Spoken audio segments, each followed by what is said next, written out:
बिस्मिल्लाहिर्रहमानिर्रहीम, अस्सलाम वालेकुम। मैं मुज़म्मिल अवान इस खबर के साथ हाजिर हूँ कि नून लीग के वो नाम जिनकी जीत को शिकस्त में तब्दील किया गया।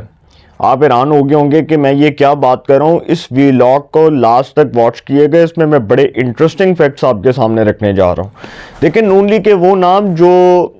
बहुत नाकाबिल शिकस्त समझे जा रहे थे और ये एक्सपेक्ट किया जा रहा था कि इन नामों को कोई शिकस्त नहीं दे सकता, चूँकि इन्होंने अपने हलके के अंदर एक बड़ी, आप समझ लें कि बड़ा इन्होंने अपनी रिप्यूट बनाई हुई थी और इन लोगों का नाम ऐसे था कि लोग ये एक्सपेक्ट ही नहीं कर रहे थे कि ये लोग हार सकते हैं। पहले तो मैं बताऊं कि ख्वाजा साद रफ़ीक साहब लाहौर से इलेक्शन कॉन्टेस्ट कर रहे थे, मद्दे मुकाबिल पाकिस्तान तहरीक इंसाफ के सरदार लतीफ़ खान खोसा। अब ख्वाजा साद रफ़ीक साहब जो हैं, उनके हलके में जब मैंने सर्वे किया था तो बहुत से लोगों का ये कहना था कि ख्वाजा साहब ने अपने हलके में बड़े काम करवाए और स्पेशली उनको इस हवाले से लाइक किया जाता है कि उन्होंने रेलवे को एक अजीम शान इदारा बनाया। क्योंकि ख्वाजा साहब जब रेलवे के मिनिस्टर बने थे, मुझे याद है, तो रेलवे एक खंडर बनी हुई थी। पाकिस्तान की जो रेलवेज़ है वो एक खंडर किस्म का इदारा बना हुआ था, जिसको आगे ख्वाजा साद रफ़ीक साहब ने ठीक किया। रेलवे की हालत ज़ार जो थी, जिस तरह से उसकी हालत दिखाई जाती थी, तो ख्वाजा साहब ने उसकी जब जिम्मेदारी ली, वो जब वजारत ख्वाजा साहब को मिली, तो उन्होंने बहुत अच्छा काम किया, दिन रात एफर्ट्स पुटअप की और उस इदारे को एक अजीम शान इदारा बनाया। इसी तरह उन्होंने अपने हलके में बड़ी डेवलपमेंट की। उनका जो हलका है कैवेलरी, कैंट, DHA, भट्ठा चौक, तो वहाँ पर तो उन्होंने बहुत ज़्यादा तरक्याती काम करवाए। तो ख्वाजा साद रफ़ीक साहब जो हैं, उनको तो वैसे इस हवाले से भी दाद पेश करनी चाहिए कि उन्होंने अपने मुखालिफ उम्मीदवार सरदार लतीफ़ खान खोसा को फ़ोन करके उनको मुबारकबाद दी और उनको कहा कि जी, मैं आपको मुबारकबाद पेश करता हूं कि आपने इलेक्शंस में बहुत अच्छी कामयाबी हासिल की, और उन्होंने अपनी शिकस्त को तस्लीम किया। तो ख्वाजा साहब के हलके के अंदर देखें अगर, तो इसके अंदर फॉर्म 45 के मुताबिक देखा जाए तो बहुत सी जो है वो इंतखाबी बेज़ाब्तियाँ सामने आई। आप ये देख लें कि जी फॉर्म 45 के मुताबिक अगर तहरीक इंसाफ ये क्लेम कर रही है कि जी इतने हलकों में धांधली हुई है, तो इन हलकों के अंदर, ये जिन हलकों की मैं बात कर रहा हूँ, इन हलकों के अंदर ये रिजल्ट्स अगर सामने आ गए और अगर ये नताइज चैलेंज हो गए, तो सर तहरीक इंसाफ की जीत जो है वो शिकस्त में तब्दील हो सकती है।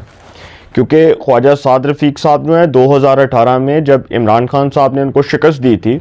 लाहौर के हलका NA 131 से,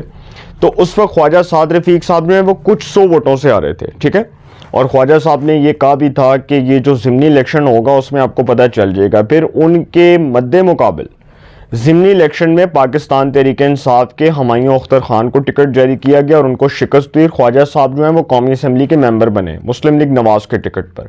तो ख्वाजा साहब जी अब तक तो नाकाबिल शिकस्त थे और इट वॉज सरप्राइजिंग कि मेरे लिए ये बहुत हैरान कुन था कि ख्वाजा साद रफ़ीक जैसे शख्स को शिकस्त हो गई यार, जिसने अपने हलके में इतना काम किया, जिसने अपने हलके में बेपनाह डेवलपमेंट करवाई, जिसने अपने हलके के अंदर आप समझ लें कि वर्कर्स के साथ अपने जो है वो पॉलिटिकल जितने भी उसके लोग थे उन सब के साथ उसने कोऑर्डिनेशन रखी हुई थी, राब्ते रखे हुए थे। और ख्वाजा साद रफ़ीक जो हैं वो तो वैसे भी अगर आप उनको बाय नेचर देखें तो बहुत अच्छे इंसान हैं, बहुत अच्छी और बड़ी सुलझी हुई गुफ्तगू करते हैं और उनका जो गुफ्तगू का म्यार है वो बहुत बुलंद है। तो ख्वाजा साहब को जी शिकस्त हुई, इसके ऊपर जो हलके के अंदर जिस तरह से भी नताइज आए, मुझे तो वैसे मेरे लिए तो सरप्राइजिंगली बहुत हैरान कुन थे। तो इसके ऊपर मैं यही कह सकता हूँ कि ये जिस दिन ये नताइज चैलेंज होंगे उस दिन बहुत कुछ सामने आएगा। इसी तरह शेख रुहेल असगर, अब शेख रुहेल असगर साहब जो शालीमार के इलाके से ताल्लुक़ रखते हैं, शालीमार, दरोगे वाला, उधर से इनका ये हलका है और वहाँ से ये इलेक्शन कॉन्टेस्ट करते रहे। 2008 में भी कामयाब हुए, 2008 में भी नून लीग के टिकट पर MNA बने, 2013 में भी नून लीग के टिकट पर MNA बने, 2018 में भी नून लीग के टिकट पर MNA बने। और इस हवाले से बड़े मशहूर समझे जाते हैं कि 2013 में इन्होंने इलामा इकबाल, शायर मशरिक इलामा इकबाल के पोते वलीद इकबाल को शिकस्त दी थी। और इस बार जी ख्वाजा साद रफ़ीक साहब का, जिस तरह मैंने अभी बताया, तो शेख रुहेल असगर साहब का हारना मेरे लिए बहुत हैरान कुन था। और मैं हैरान हो गया कि यार शेख रुहेल असगर जिसको जो अब तक नाकाबिल शिकस्त थे, जिन्होंने इतना काम किया अपने हलके में, जो अपने हलके में डेरा लगा के बैठते हैं, जो अपने हलके में लोगों के साथ उनकी कोऑर्डिनेशन है, लोगों के साथ मोहब्बत और चाहत का उनका एक रिश्ता है, तो शेख रुहेल असगर साहब कैसे हार सकते हैं भाई?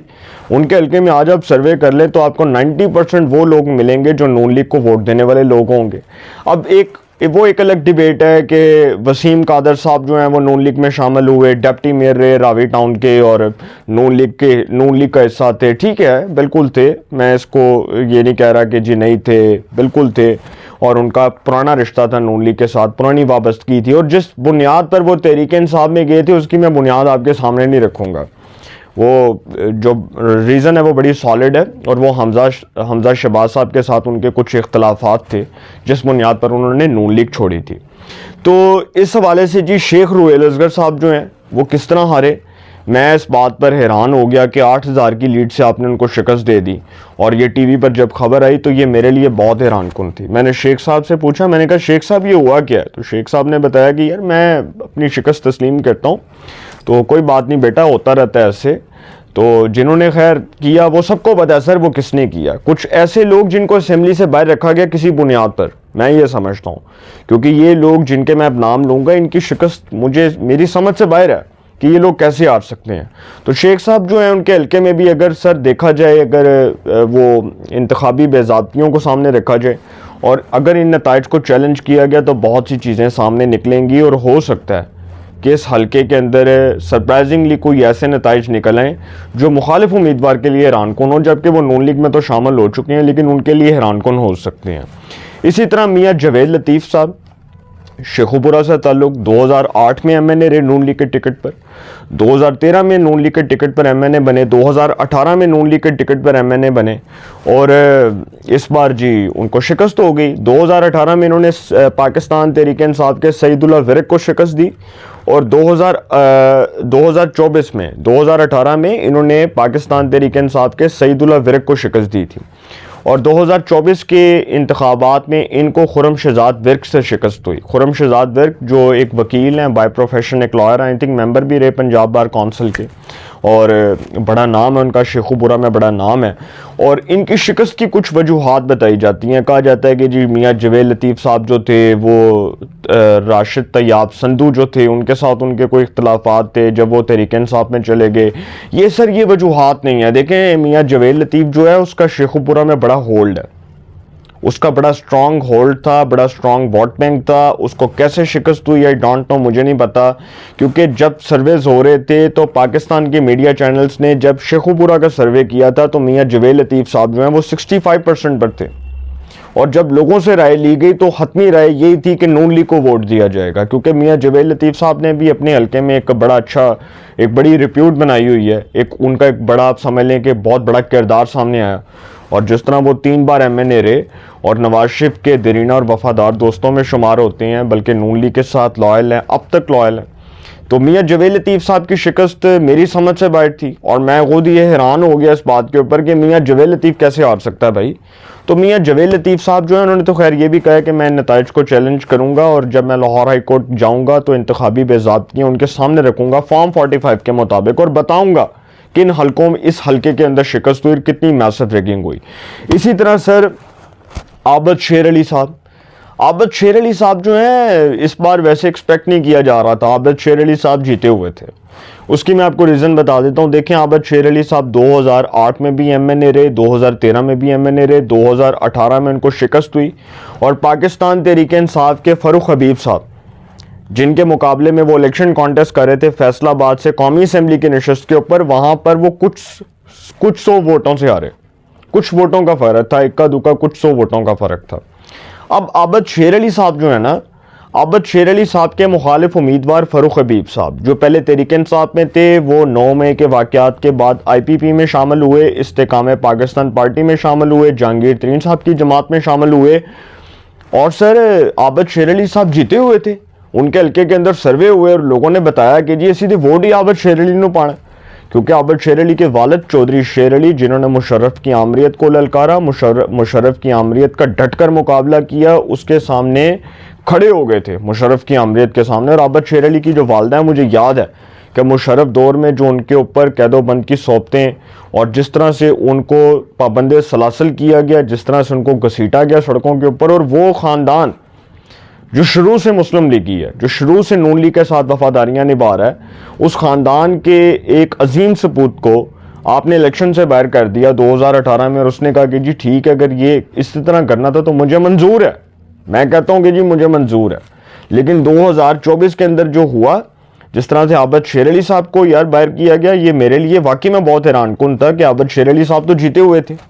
और आबद शेर अली साहब जैसे बाहर हुए तो मैं हैरान हो गया कि यार ये किस तरह मतलब हो सकता है कि आबद शेर अली साहब जो हैं उन्होंने तो अपने हलके के अंदर बड़ा लोगों के साथ बहुत अच्छा उनका एक कोऑर्डिनेशन है,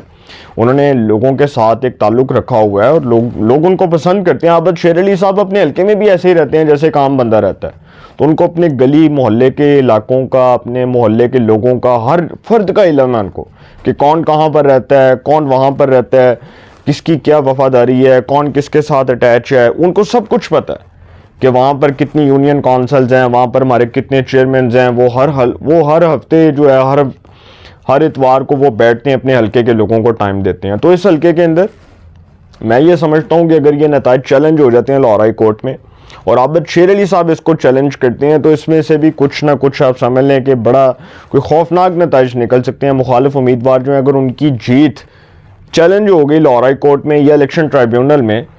तो सर फिर कटी कटा निकल जाएगा इसका भी। इसी तरह आबद शेर अली के बाद राणा सनाउल्लाह खान साहब जो फैसलाबाद से कौमी असम्बली की नशस्त के ऊपर इलेक्शन कॉन्टेस्ट कर रहे थे मुस्लिम लीग नून के टिकट के ऊपर, उनके मद्दे मुकाबिल पाकिस्तान तहरीक इंसाफ के इलियास जट बंदेशा,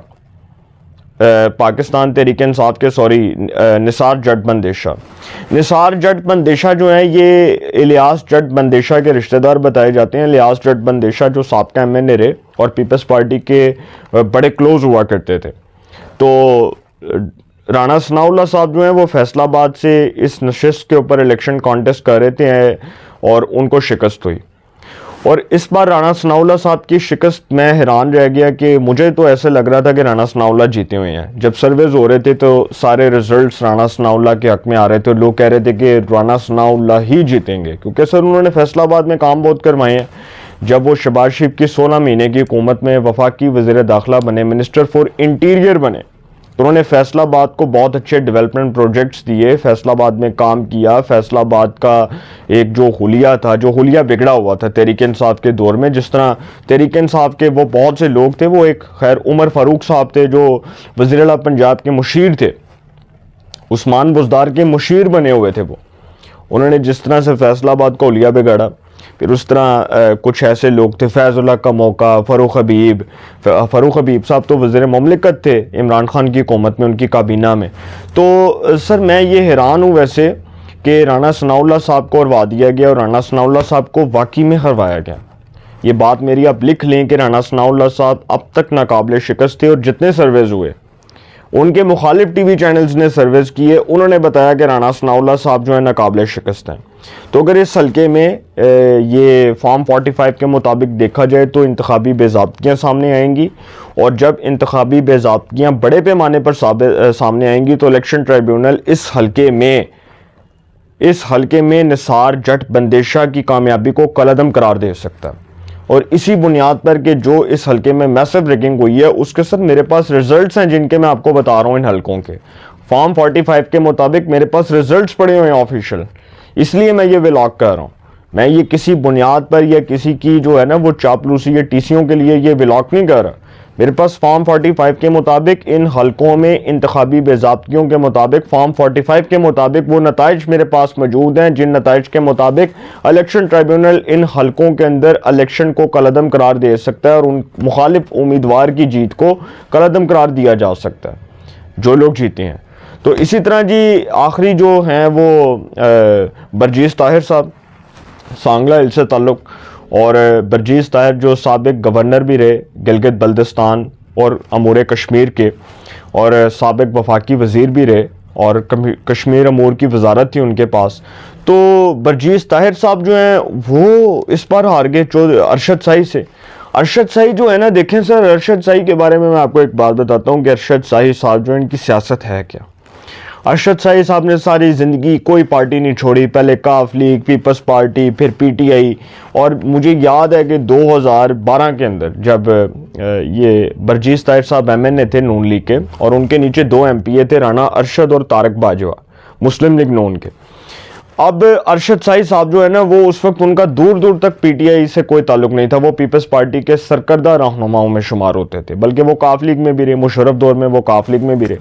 तो अरशद साई साहब ने तो तरले कर करके तो तहरीक इंसाफ से टिकट दिया था कि मुझे टिकट दे दो, और उनको तो टिकट ही कोई नहीं देने वाला था, क्योंकि उनको तो टिकट देने के लिए कोई तैयार ही नहीं था, उनकी तो बतौर वर्कर कोई पहचान ही नहीं थी।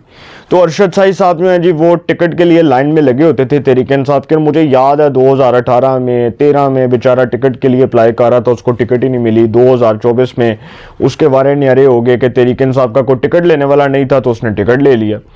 अब अरशद साई साहब जो है ना, उनको जितवा दिया गया बरजीस ताहिर के मुकाबले में, और ये बात मुझे समझ नहीं आती, इसलिए कि सर बरजीस ताहिर साहब जो हैं सांगला इल्म में, अगर उनके बारे में कोई ये कहता है कि जी वो ऐसे हैं वो वैसे हैं, तो वो नाकाबिल शिकस्त तो थे। 2008 में भी मुस्लिम लीग नून के टिकट पर कामयाब हुए, 2013 में भी नून लीग के टिकट पर कामयाब हुए, 2018 में उनके मुकाबले में 2 ऐसे उम्मीदवार थे कि लग रहा था कि दोनों सरप्राइज़ दे सकते हैं। एक बिलाल विरक साहब जो साबिक़ा एमएनए रहे मुस्लिम लीग नवाज के, उससे पहले काफ लीग में हुआ करते थे, और एक तारक बाजवा साहब, क्योंकि तारक बाजवा साहब जो इन्होंने तो नून लीग छोड़ दी थी, और तारक बाजवा साहब एक वक्त में तो बरजीस ताहिर के नीचे एमपी हुआ करते थे, जब राना अरशद इनके नीचे एमपीए थे। तो इसी तरह जी बरजीस ताहिर साहब जो हैं, उनको इस बार हरवा दिया गया, और उनके मुकाबले में चौधरी अरशद साई को जितवा दिया गया। अरशद साई साहब जो हैं जी, जो उनकी जीत है ना, ये किसी भी वक्त इलेक्शन ट्राइब्यूनल के अंदर चैलेंज हो सकती है, और फॉर्म 45 के मुताबिक ये साबित हो जाना है कि सर अरशद साई धांधली से जीता है। ये बात मैं आपको लिख कर देने को तैयार हूँ। ये नताइज मेरे पास पड़े हैं, फॉर्म 45 के मुताबिक उसकी तस्वीर है, किस तरह से अरशद साई साहब को जितवाया गया, ये तमाम चीज़ें हमारे पास मौजूद हैं। और मीडिया के जो लोग होते हैं वो कभी भी हक़ाइक़ के बगैर बात नहीं करते। ये याद रखिएगा कि मैं हक़ाइक़ के बगैर आपसे कोई ऐसी बात नहीं करूँगा जो इरेलेवेंट होगी, क्योंकि अगर इन हलकों के अंदर इंतखाबी बेज़ाब्तियाँ हुई हैं बड़े पैमाने के ऊपर, और ये इलेक्शन ट्राइब्यूनल इन हलकों में उन लोगों की जीत को कलअदम करार दे देता है जो लोग जीते हैं इस हल्के के अंदर तहरीक इंसाफ के, तो सर फिर रोला पड़ जाएगा इस इलेक्शन का। और बरजीस ताहिर साहब जो हारे, इनकी हारने की वजूहात मेरी नज़र में आप समझ लें कि मेरी समझ से बाहर है, मुझे नहीं समझ आ रही, हल्के के लोगों को नहीं समझ आ रही सर। तो इन हलकों के अंदर इंतखाबी नताइज होने हैं चैलेंज, और ये होंगे इलेक्शन ट्राइब्यूनल में, और गालिब इम्कान है कि ये इलेक्शन ट्राइब्यूनल से कोई ऐसा फैसला आ जाएगा जो तहरीक इंसाफ के लिए बड़ा हैरानकुन होगा, मैं ये समझता हूँ। तो मुनासिब वक्त का इंतज़ार करें और इलेक्शन ट्राइब्यूनल का फैसला उसका इंतज़ार करें और देखें उसके बाद क्या होता है। लेकिन गालिब इम्कान यही है कि इलेक्शन ट्राइब्यूनल इन हलकों के अंदर जीतने वाले उम्मीदवारों की जीत को कलअदम करार दे सकता है और उनकी जीत का नोटिफिकेशन रोक सकता है। अपनी राय का कमेंट्स में ज़रूर इज़हार कीजिएगा। इंशाल्लाह एक नए सेगमेंट के साथ फिर मुलाकात होगी। अपना बहुत ख्याल रखिएगा। आला निगहबान।